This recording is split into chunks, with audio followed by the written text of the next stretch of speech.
وہ برسوں سے جس انتظار میں تھی، آخر وہ گھڑی آن پہنچی تھی۔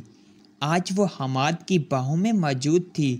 حماد اس سے بہت محبت کرتا تھا۔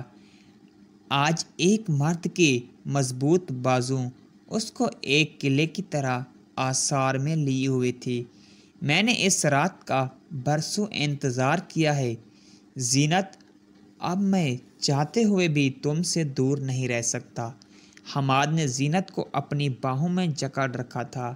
میرے لیے بھی یہ لمحہ کسی عید سے کم نہیں آئے حماد نے اس کی آنکھوں میں جھانکا جن سے اسے گھبراہٹ اور اس کے لیے صرف پیار ہی پیار دکھائی دے رہا تھا۔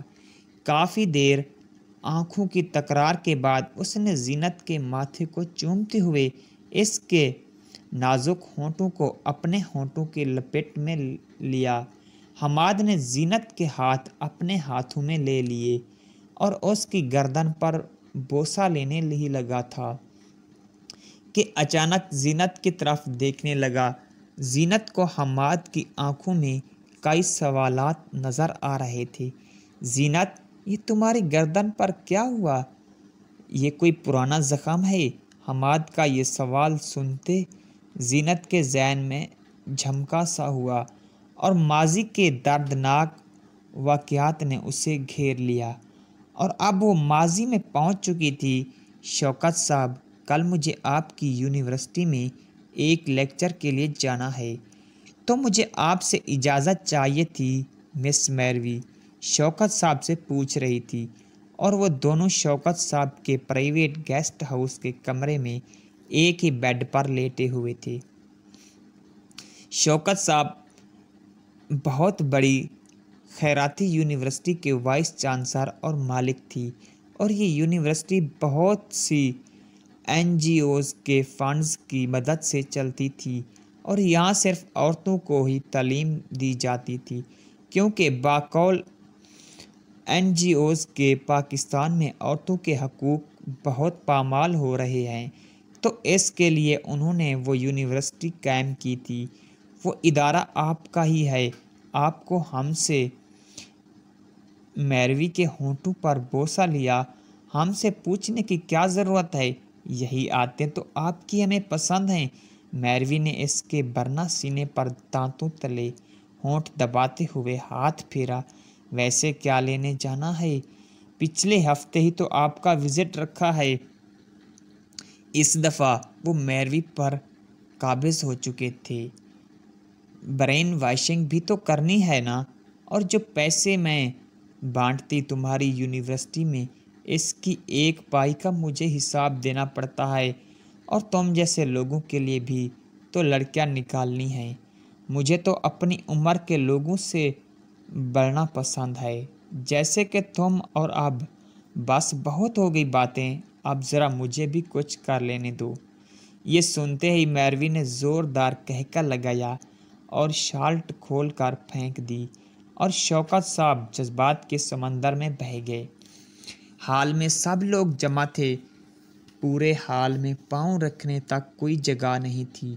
اس کی وجہ یہ تھی کہ یونیورسٹی والوں نے اعلان کیا تھا کہ سب لڑکیوں نے یہاں آگاہی سیمینار برائے خواتین ضرور اٹینڈ کرنا ہے، تو اس کے لیے سب لڑکیاں وہاں جمع تھیں۔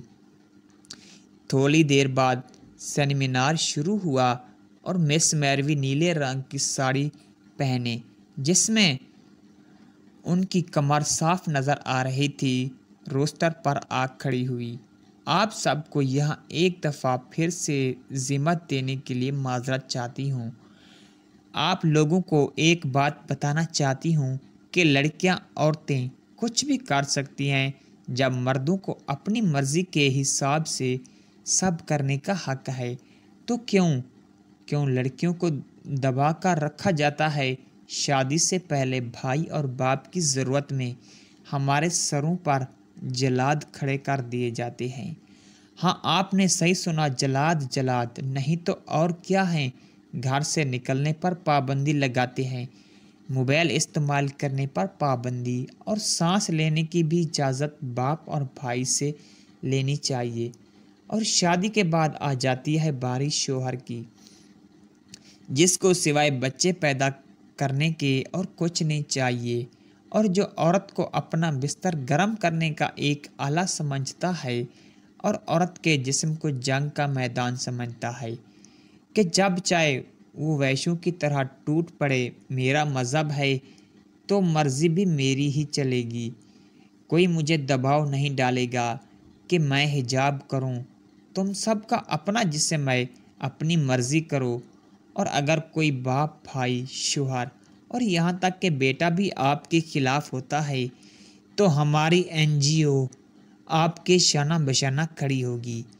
ایک دفعہ نعرہ لگائیں میرا جسم، اس نے ہاتھ بلند کیا، لیکن کسی کی آواز نہیں آئی۔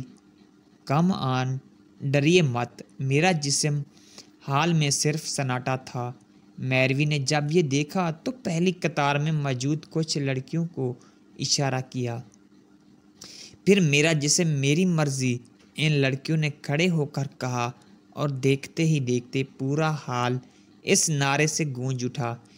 گرمیاں اپنے عروج پر تھیں۔ سورج طلوع ہوتے ہی حرارت کے تیپڑے ہر طرح چلنے والوں کے منہ پر زور زور سے پڑتے تھے۔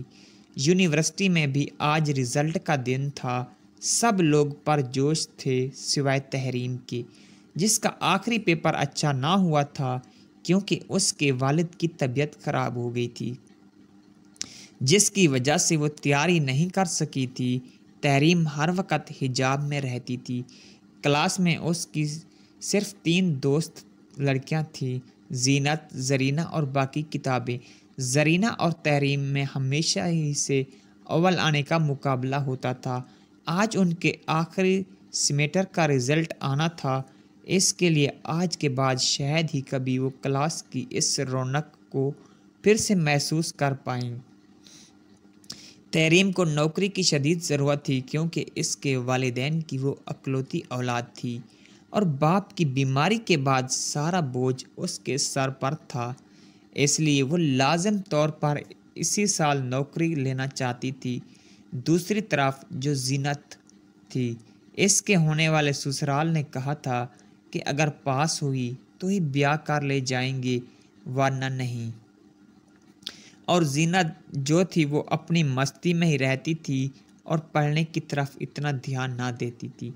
آخری سیمیسٹر میں اسی وقت سامنا ہوا تھا کیونکہ پروفیسر اکرم، جو کہ NGO کی طرف سے ہی یونیورسٹی میں آئے تھے، وہ بہت سخت تھے۔ ان کے مخصوص سوالوں کے جوابات بھی ہوں بہوں ان کے دیے ہوئے مخصوص جواب ہی ہوتے تھے، اور کلاس کی زیادہ تر لڑکیوں کو سائیکولوجی، جو اکرم صاحب کا مضمون تھا، اسی میں پریشانی ہوتی تھی۔ تھوڑی دیر میں پوری یونیورسٹی میں شور مچ گیا کہ لسٹیں لگ گئی ہیں۔ یہ سنتے ہی تحریم بھی لڑکیوں کو پیچھے دھکیلتی ہوئی لسٹوں تک پہنچی۔ اس نے جب دیکھا تو اس کے پاؤں تلے زمین نکل گئی۔ وہی ہوا جس کا ڈر تھا، وہ اس پیپر میں ناکامیاب رہی تھی۔ سوچوں کہ سمندر کی لہروں نے اسے وہیں گھیر لیا تھا۔ ڈگری نامکمل ہوئی تو جاب کون دے گا، اور جاب نہ ہوئی تو ابو کے لیے پیسوں کا بندوبست کون کرے گا، اور پھر ابو کی بیماری ممکن تھی۔ اس کا سر چکرا جاتا اور وہ نیچے گر گئی، اور اسی وقت اس کے کان میں ایک آواز آئی کہ جو لوگ جس پیپر میں ناکامیاب ہوئے وہ متعلقہ پروفیسر صاحب سے رابطہ کریں۔ تحریم کی بکھری سانسیں یہ سن کر بحال ہو گئی تھی۔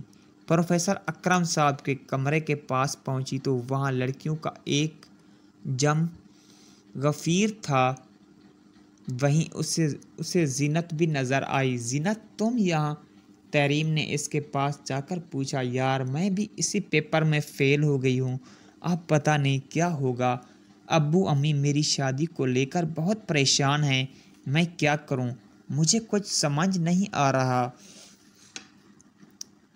یار زینت، جس نے بڑے بڑے پھولوں والی کالی قمیض اور سفید شلوار پہن رکھی تھی، اور دوپٹے کو اس نے اپنے کندھوں پر لٹکایا ہوا تھا اور بالوں کو سمیٹ کر دائیں کندھے سے آگے کی طرف گرایا ہوا تھا۔ میرے ساتھ بھی یہی ہوا یار، ابو کی طبیعت بھی خراب ہے، اب مجھے سمجھ نہیں آتی کہ کیا کروں۔ اگر پاس نہ ہوئی تو اسی دوران تحریم کا نام پکارا گیا کہ تحریم میڈم اندر آ جائے، اور تحریم بات کو ادھورا چھوڑ کر کمرے کی طرف بڑھ گئی۔ سامنے کرسی پر 33 سال کے پروفیسر اکرم بیٹھے ہوئے تھے، جو سر سے گنجے تھے اور ان کے دانتوں کا اگلا حصہ ہمیشہ سے منہ سے باہر ہی رہتا تھا، اور دانتوں کی عامہ جگہ منہ کے بجائے ہمیشہ نچلے ہونٹوں پر ہی ہوتی تھی۔ سر، میرے والد صاحب کی طبیعت خراب ہو گئی تھی، اسی وجہ سے میں نے یہ پیپر پڑھ نہیں پائی، لیکن سر میں نے پھر بھی یہ سب سوال ٹھیک لکھے ہیں جو آپ نے لکھوائے تھے۔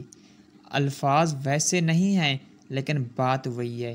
اکرم اس کی باتوں پر توجہ نہیں دے رہا تھا، اور تحریم مسلسل بولے جا رہی تھی اور وہ آنکھیں پھاڑ پھاڑ کر سر تاپا تحریم کو دیکھنے میں مصروف تھا۔ اگلی قسط دیکھنے کے لیے چینل کو سبسکرائب کریں۔